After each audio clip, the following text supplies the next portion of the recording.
Welcome to the asynchronous lecture for LH200 Statistics for Healthcare. And today we're going to be looking at lecture number 5, which is all about discrete probability distributions.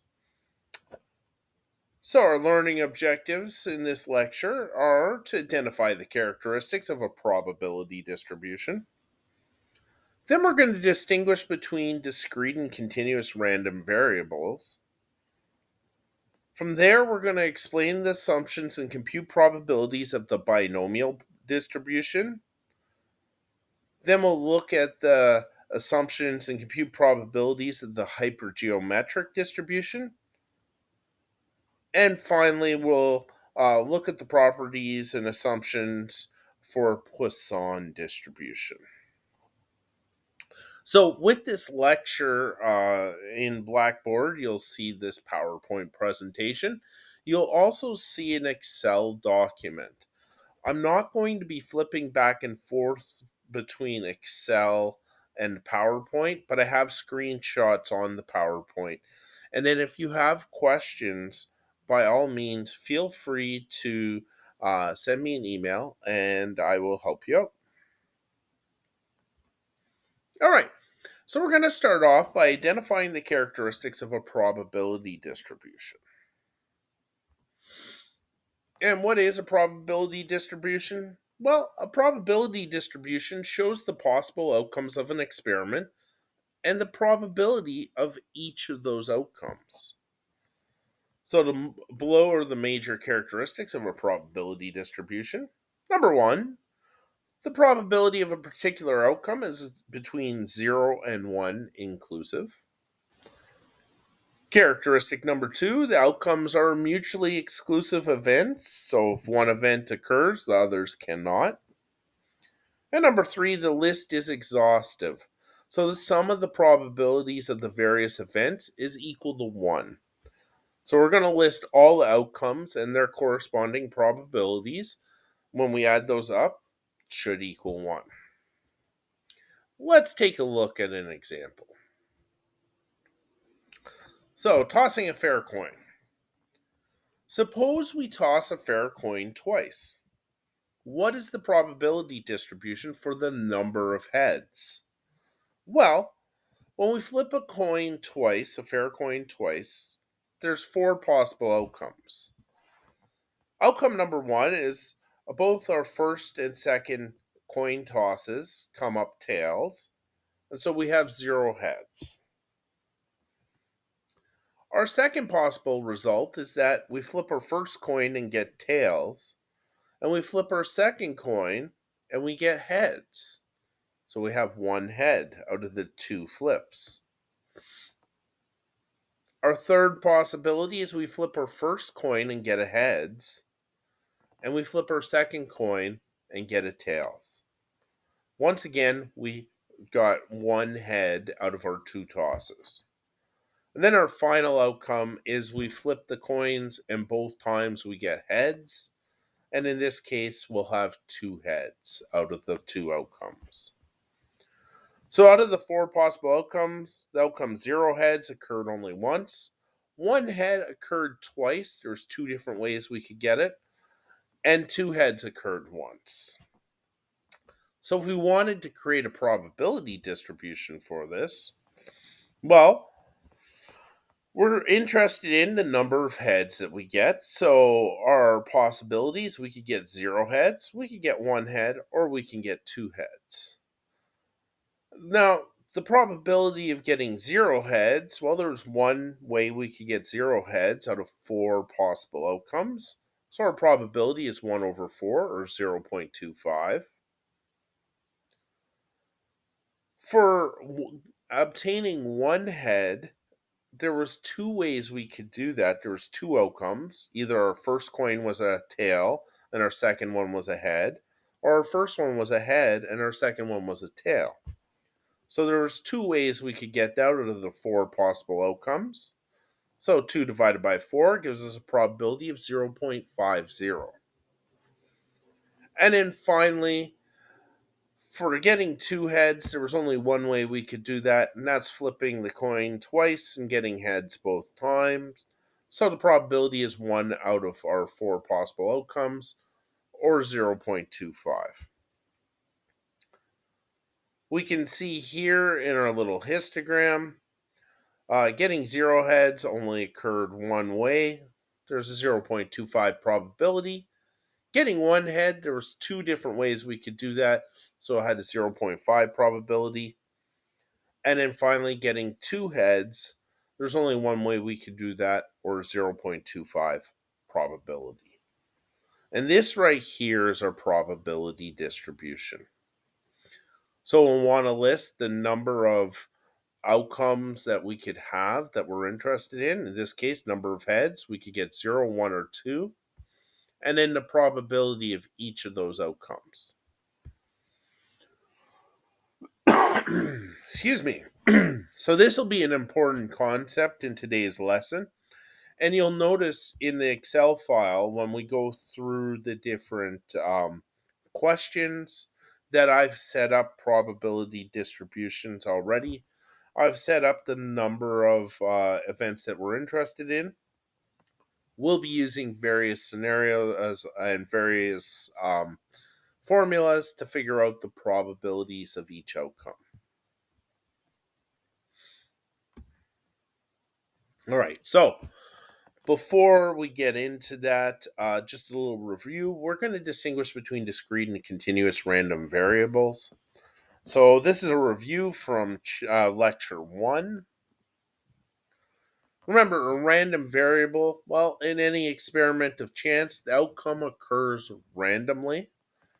And the outcome can be qualitative, so it can be the gender of a patient at a hospital, or it can be quantitative or numerical in nature.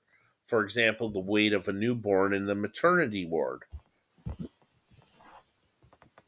The numerical value associated with the outcome of an experiment is called a random variable. So, examples of random variables: the number of dots that appear when you roll a die, or the height of a randomly selected patient. We don't know what those are ahead of time, so they're going to just happen at random.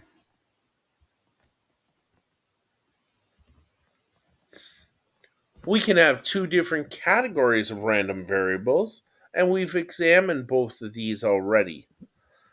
We can either have discrete random variables or continuous random variables.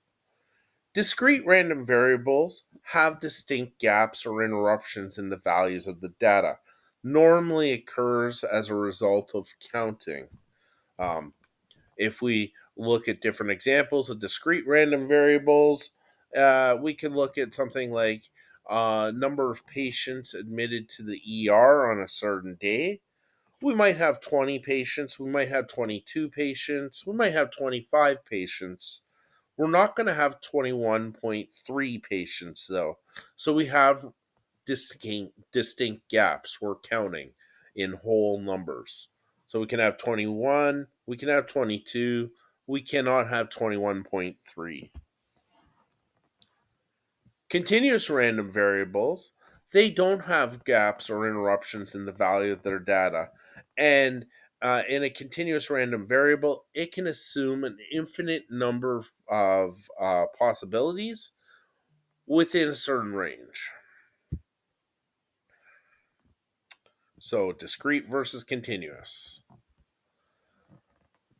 A discrete random variable is a random variable that can assume only certain clearly separated values. A discrete random variable is usually the result of counting something. It can, in some cases, assume fractional or decimal values. For example, if we think about shoe size, so shoes can be size 8, size 8.5, size 9. There is no 8 3/4 or 8 1/4 shoe size, though. So there are still gaps, even though it uses fractional amounts. Other examples: number of patients responding positively to chemotherapy in a cancer ward of the local hospital. Once again, we're going to be counting whole numbers, we're counting patients. Or the number of active cases of COVID-19 in Canada. Once again, we're going to have a whole number. We're not going to have a fractional amount. So we have distinct gaps.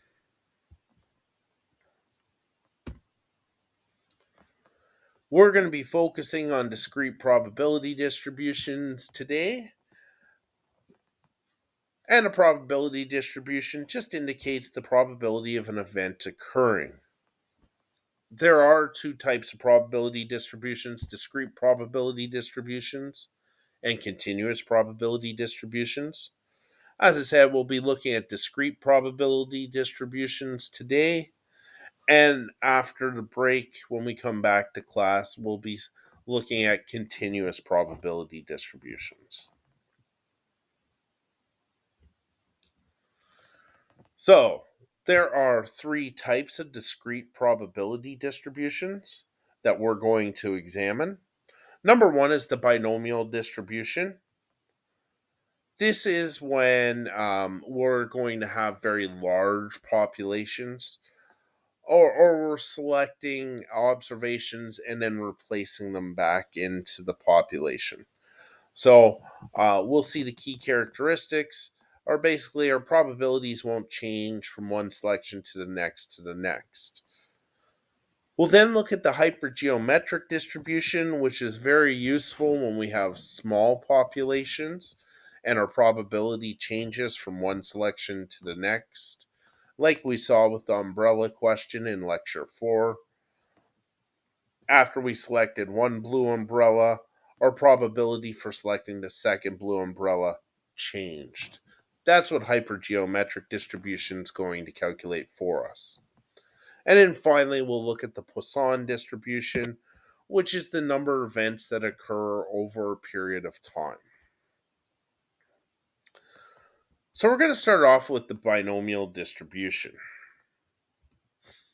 And the binomial distribution is one of the most widely encountered probability distributions in applied statistics.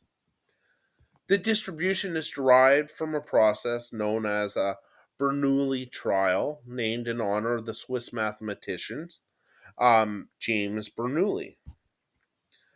When a random process or experiment called a trial can result in only one of two mutually exclusive outcomes, such as dead or alive, sick or well, full term or premature, the trial is called a Bernoulli trial. So, how do we calculate out the binomial distribution? Well, there's two different ways. Number one is we can use this wonderful formula here. And if we want to find out the probability of X occurring, so X number of successes, we can use this formula, which is first a combination question where N is the number of trials and X is the number of successes we're looking for. So we'll have N number of trials, choose X successes, and then we'll multiply that by the probability of success on each trial, raised to the exponent the number of successes. And we'll multiply that by 1 minus the probability of success, otherwise known as the probability of failure. And that's raised to the exponent n minus x, or number of trials minus the number of successes. The other way we can do it is using Excel. And the command in Excel is equal binom.dist. So I'll bring you through some examples and we'll see how to use the formula, and we'll also see how to use Excel. So, some binomial probability characteristics. Well, in order to be a binomial probability distribution, first off, an outcome on each trial of an experiment is classified into one of two mutually exclusive categories. It's either going to be a success, which is the observations that we're interested in, or it's going to be a failure, any other observation.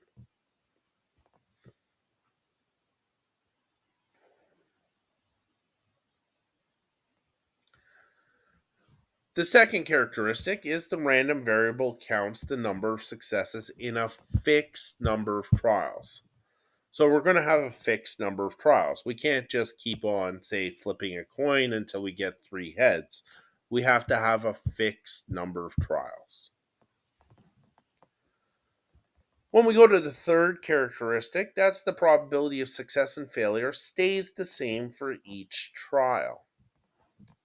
As we'll see when we get to hypergeometric distribution, in hypergeometric distribution, the probability of success and failure does not stay the same for each trial. But in binomial, it does. And finally, the trials are independent, meaning that the outcome of one trial does not affect the outcome of any other trial. All right. So the outcomes of a binomial experiment are called the binomial distribution. And these properties or conditions can be summarized as follows. A binomial experiment has a fixed number of independent trials, each of which can only have two possible outcomes.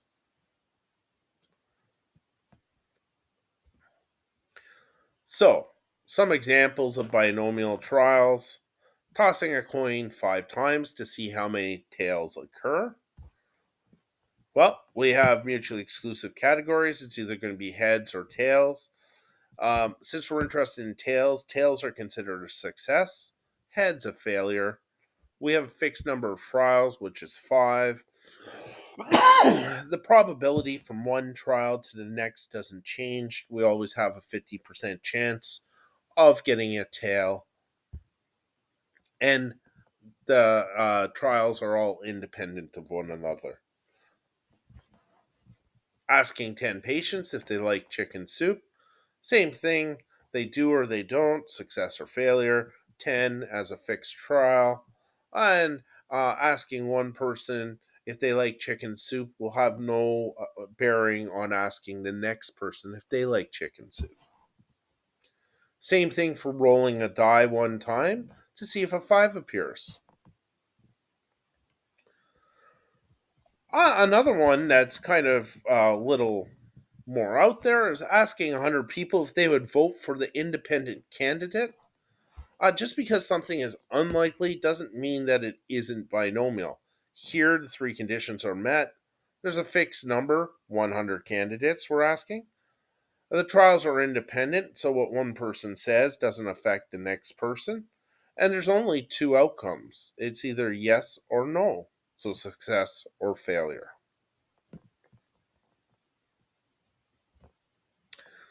Examples which are not binomial trials: rolling a die until a 6 appears. Well, in this case, we don't have a fixed number of trials. We're just rolling until we get a 6. It might take 2 rolls, it might take 10 rolls. So it's not fixed. We cannot use binomial distribution. Asking 20 patients how old they are. Well, in this case, we don't have two outcomes. A person can be 11 years old, 20 years old, 85 years old, 102 years old. We're going to have more than two answers to that. And finally, drawing 5 cards from a deck for a poker hand, done without replacement, so it's not independent. After we draw the first card, drawing the second card, the probability changes. It changes again for the third because we have a very small population. So we can't use a binomial distribution for that.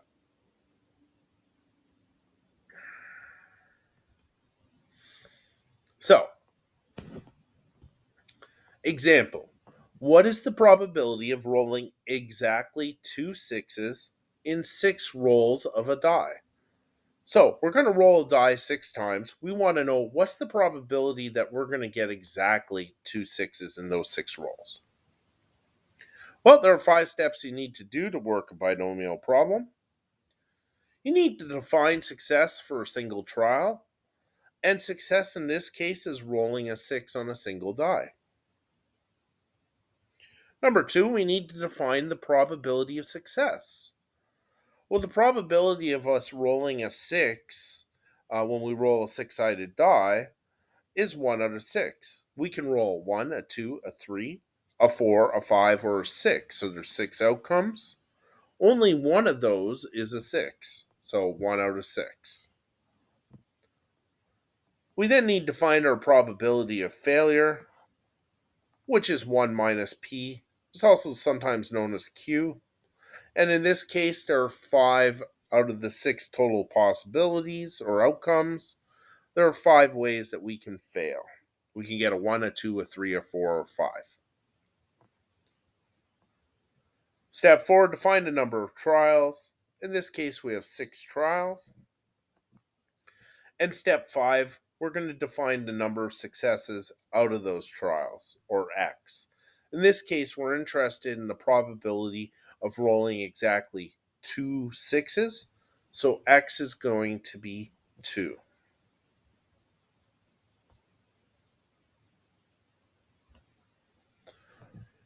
Once we've defined everything, we can use our formula. N is the number of trials, 6.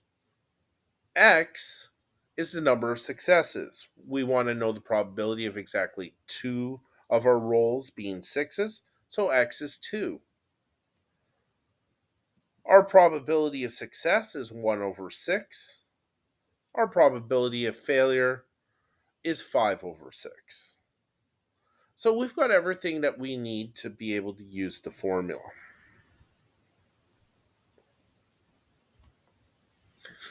So, how are we going to do this? Well, we're going to break it into 3 parts if we're using the formula. So, the probability that we roll exactly 2 sixes out of 6 rolls of a die. Well, the first part is a combination question, and we learned those in lecture 4. So, remember, we have 6 trials. We want to choose 2 of them.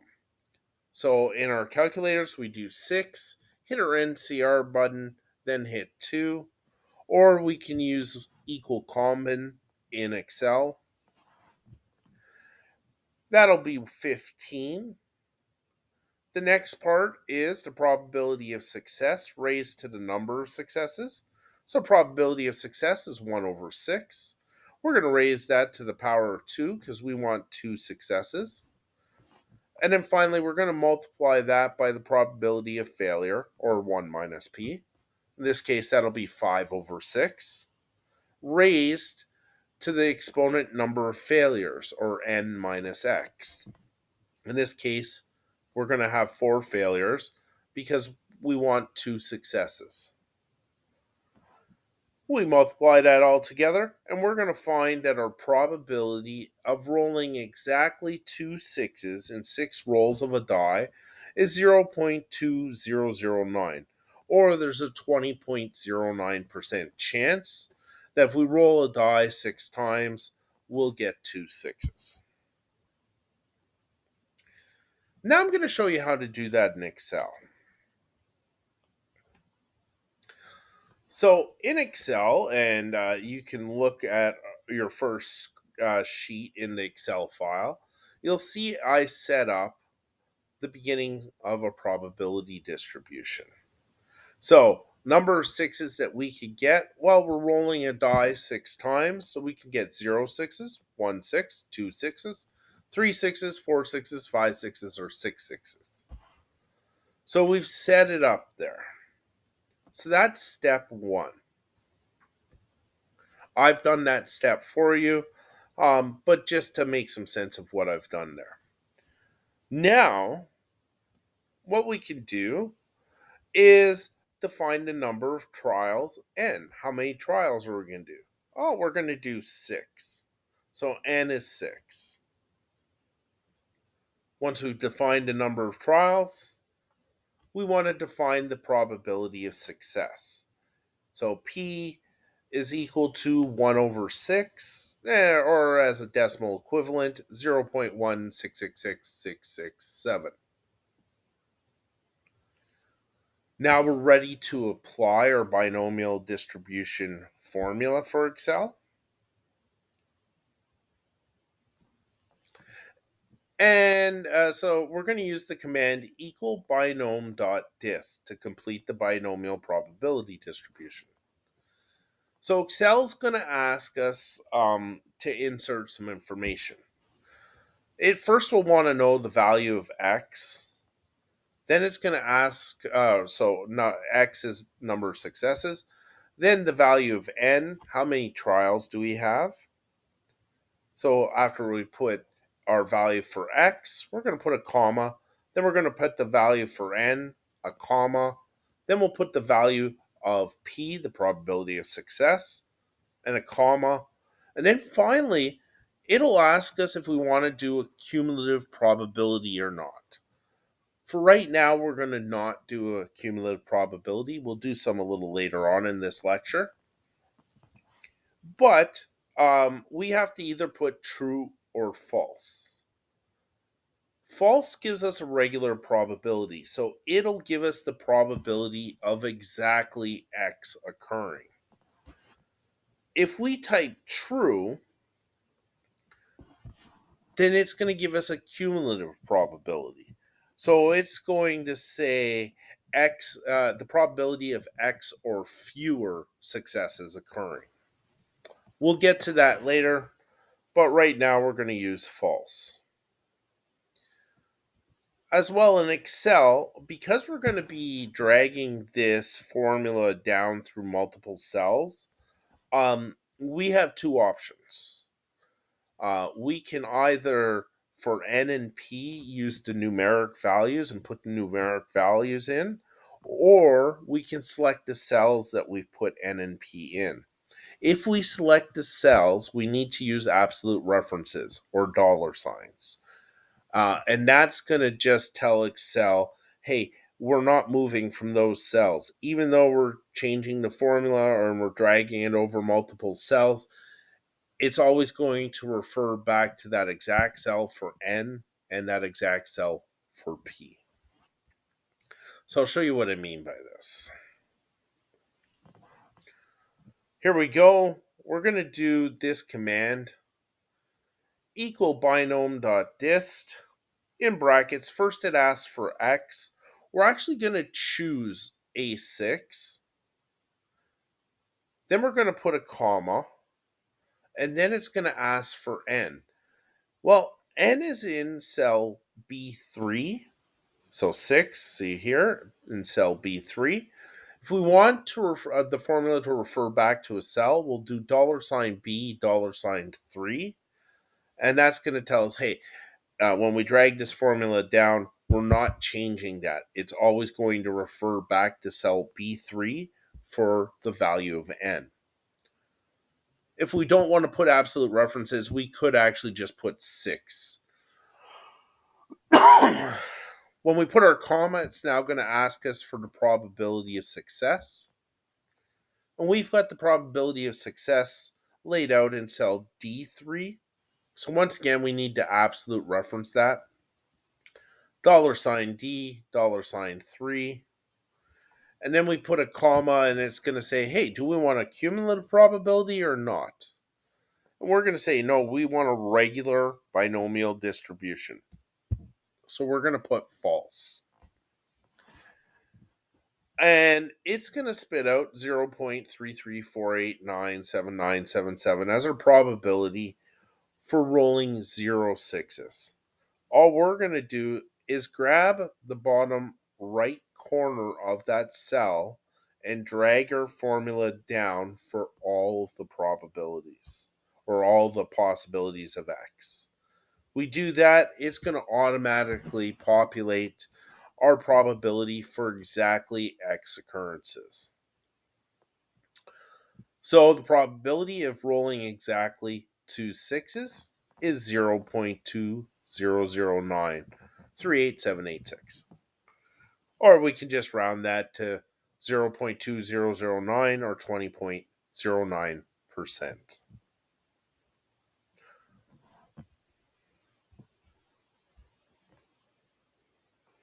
So we've done our first binomial probability distribution. Let's look at another example.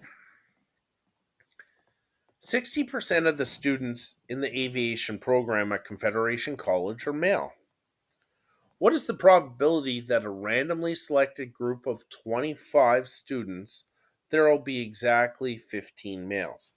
So we're selecting a group of 25 students who are in the aviation program at Confederation College. We not want to know what's the probability that exactly 15 of those will be males. So our definition of success here is a male student from the aviation program at Confederation College. Our probability of success is 60% or 0.60 as a probability. Number of trials, we're selecting 25 students from the aviation program. And the number of successes out of these trials, X, is 15. We want to know the probability that 15 of those 25 students will be males. Now we can just use equal binom.dist. We're going to follow the same pattern we did before.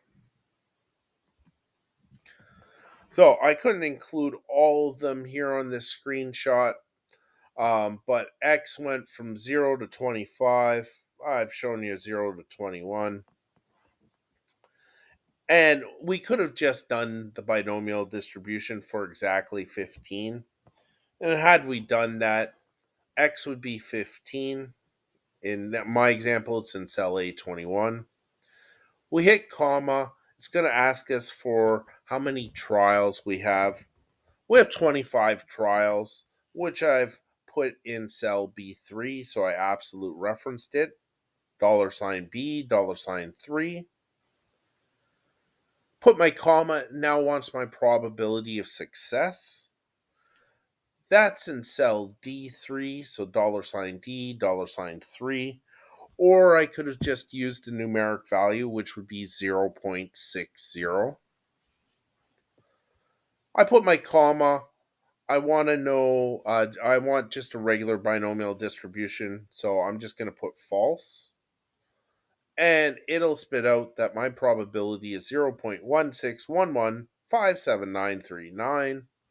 So I can just round that to 0.1612, or there's a 16.12% chance that in a randomly selected group of 25 aviation students from Confederation College, exactly 15 of them will be males.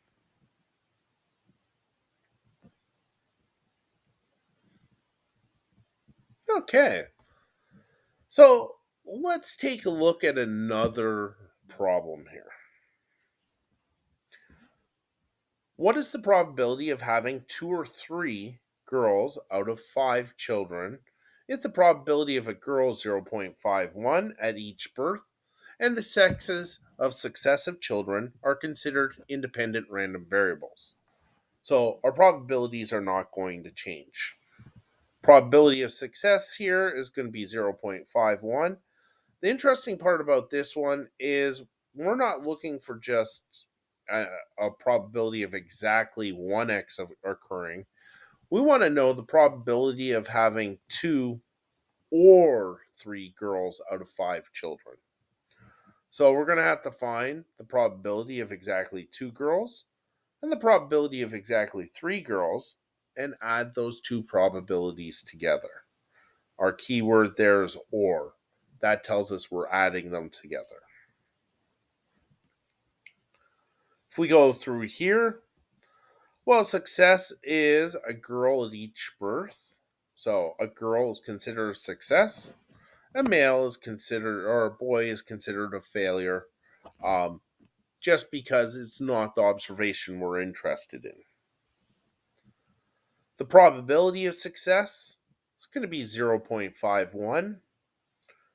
The number of trials, well, we're looking at 5 total children. And the number of successes out of those trials, well, we're going to look at the probability of 2 of the 5 being girls and 3 out of the 5 being girls and add them together. So once again, we can use equal binom.dist. And in this case, when we do our binomial probability distribution, number of girls is our x, so 0, 1, 2, 3, 4, or 5. We'll put in equal binom dot dist. In brackets, we're going to select our x value first, so select the cell that has 0. Then put a comma, and then we're going to have to put n, so we can either put the value of 5, or we'll have to do absolute references, so $B, $3. We'll put a comma. It'll say, hey, what's our probability of success? We're going to either put the numeric value of 0.51 or absolute reference cell D3, so $D, $3. We'll put a comma, and once again, we want a regular binomial distribution, so we'll say false. And then when we tab out of there, we're just going to grab the formula in our bottom right corner, drag it over all our possible x's. It'll tell us the probability of having 2 girls is 0.3060, and the probability of having 3 girls is 0.3185. So we can just add those two together to find the probability of having 2 or 3 girls out of 5 children. And the probability of 2 or 3 girls out of 5 children is going to be 0.6245, or 62.45% chance that you'll have 2 or 3 girls if you have 5 children.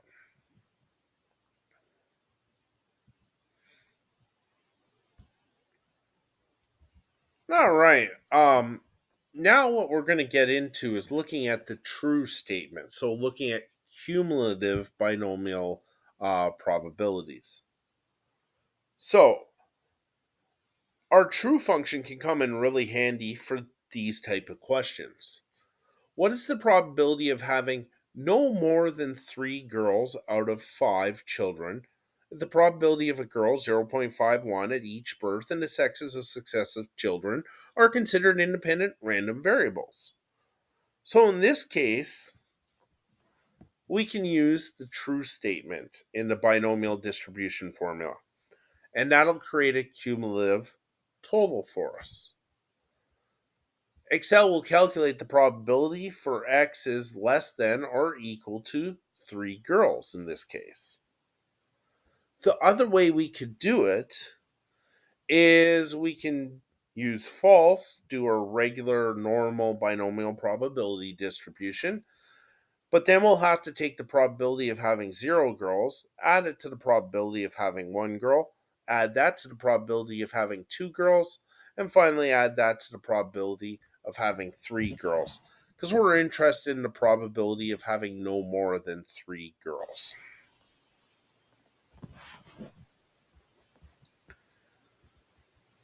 So, if we want to use the binomial distribution formula here, we know n is 5, we know p is 0.51. Our formula is going to be equal binom.dist. We'll select, if we just want to do for 3 or less girls, we can just do our x value of 3 or cell A9.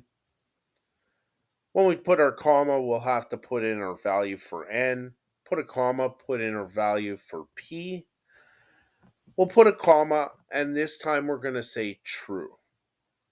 And what you'll notice is if we do that for the entire probability distribution, we'll notice a couple things.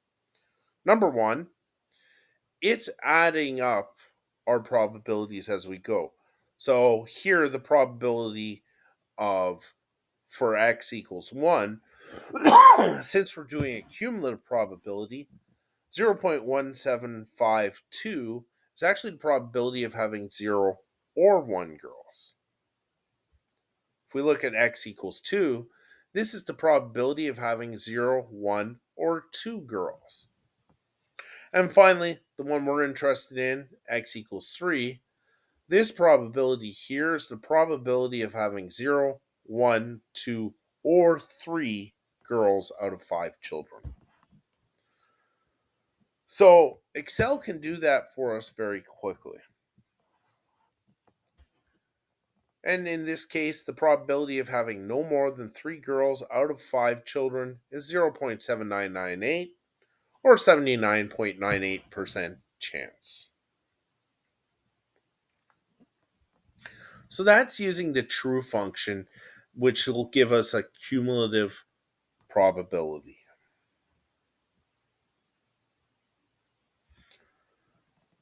So let's take a look at another one. Going back to our aviation program at Confederation College example, 60% of the students in the aviation program at Confederation College are male. What is the probability that a randomly selected group of 25 aviation students, there will be at least 10 males? So that means 0, 1, 2, 3, 4, 5, 6, 7, 8, 9, or 10 males. Well, in this case, we're probably going to want to use our true function. But we do have two ways of figuring out this question. We can use the false statement in the binomial distribution and simply add, at least males. At least 10 males. Helps if I read the question properly. So backing up a second. Since we're looking at the probability there will be at least 10 males, that's actually the probability of having 10, 11, 12, 13, 14, 15, all the way up to 25 males. So, two ways we can do this. We can use the false statement and then just add up the probabilities for 10 males all the way up to the probability of having 25 males. Or we can use the true statement and then use the complement rule, which we learned about last lecture. So in this case, if we use the true statement, then we can just look at the probability of having. Oh, sorry. No. So in this case, the probability that x is greater than or equal to 10, so at least 10 students, would be 1 minus the probability that x is less than 10. So if we use the true statement, we're going to look up the probability, the cumulative probability for having up to 9 males selected. And then we're going to do 1 minus that, and that's going to tell us the probability that we will have at least 10 males. So, here, what did I do? Well, I did my cumulative probability here, just the same way that I did my regular one, except that I did comma true at the end instead of false. So, number of trials was still 25. Probability of success was still 0.60. And this time I just did true. And so, if we look here, for x equals 9, this cumulative probability, 0.0131691, that's the probability that out of the 25 randomly selected students, we'll have anywhere from 0 up to 9 of them being male. Of course, that's not what we're interested in. We're interested in 10 or more. So we'll use our complement rule, and we'll just do 1 minus the probability of having at least 9 males, or 1 minus cell C15 in this case. And that'll tell us the probability that in a group of randomly selected group of 25 aviation students at Confederation College, at least 10 of them are male. And that's going to be 0.9868 or 98.68% chance that a random group of 25 aviation students will contain at least 10 males. I'm going to stop the video now. This is part A. And then when we come back in part B, we're going to look at the assumptions of a hypergeometric probability distribution and the Poisson distribution. So when you're ready, start up video for part B, and then let me know if you've got any questions. Thanks for listening. Hope you enjoyed.